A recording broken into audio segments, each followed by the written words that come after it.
everyone, hope you're all really well. Thanks for coming back to my channel. So I know I haven't done a video for quite a long time, but I had an idea for one, and that's I haven't had a seizure for 10 and a bit months now. So I thought, 10 months, why don't I do a video about the great fact that I haven't had a seizure for nearly a year. So some of you might have seen a video that I put up in September when I was on a work trip in Germany and I'd just had a seizure.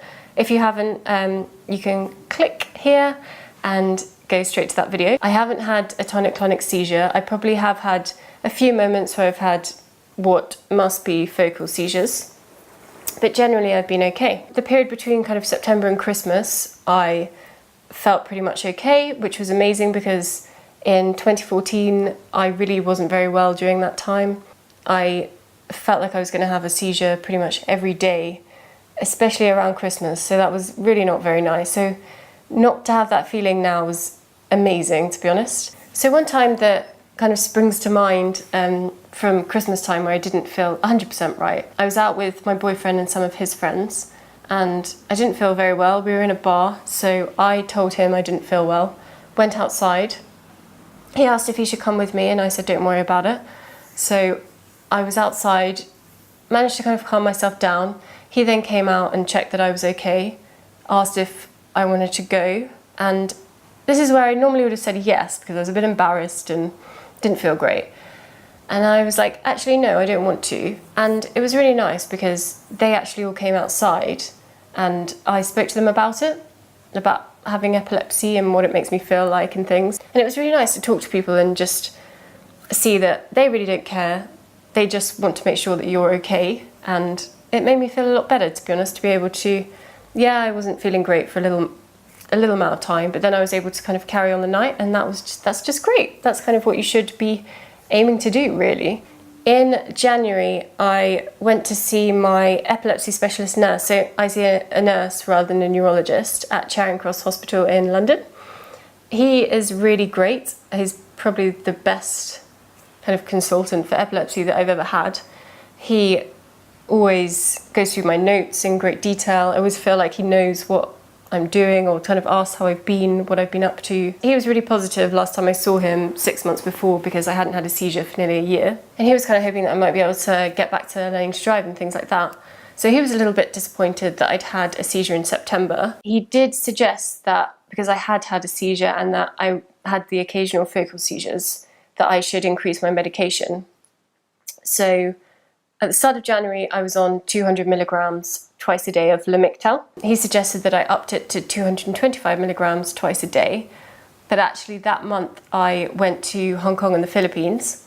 So he said that it would probably be good to start upping it gradually after that. During that session, I wanted to talk to him a little bit about the fact that I was going away, and he just gave me the general advice of, you know, make sure you're drinking enough, get enough sleep, that kind of thing. Don't drink too much alcohol. We were away for 17 nights, me and my boyfriend, and we had 6 flights during that time. And I maybe had the odd moment where I didn't feel very well, but generally I was pretty much okay. April was another milestone in the year. Me and my boyfriend moved in together, which has been really nice. I think it really helps to know that there's someone who cares about me there, and it means that I can relax a little bit more. And yeah, I mean, there's someone always there, so if I don't feel well, I know that he's going to be there, and I think that puts me a little bit at ease. It also has been really great transport-wise, because we now live next to a train station, and I used to get the tube to work every day, which used to be really, really stressful. I used to feel like I was going to faint quite a lot, actually, getting the Northern Line. So anyone who lives in London will understand that, I think, that the Northern Line first thing in the morning is not very nice. A few tips, I guess, for some people, just to think about. Does it really matter if you don't get on that train? If you're not feeling very well, why don't you wait for the next train or tube or whatever?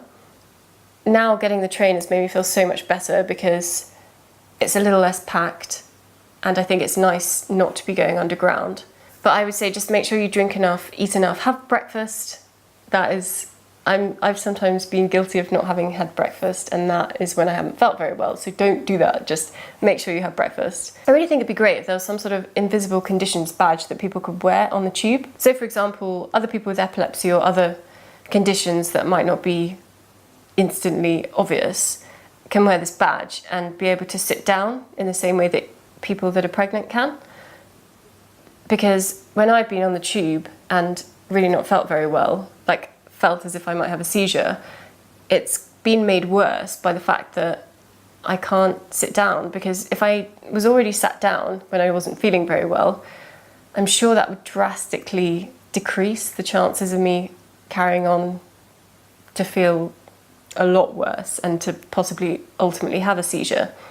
So that's just something that I just wanted to randomly bring up, but it would be amazing if that is something that could happen at some point in the future in London. So in May, I also did quite a lot of traveling. I went on a hen party to Ibiza, and then straight off the back of that, I went to Canada on a work trip. Historically, this isn't a good combination for me because it's a lot of travel, late nights, drinking some alcohol, going to hot places and maybe not drinking enough water, food a bit irregular, etc., etc. But I was actually fine throughout both trips and afterwards, which was amazing.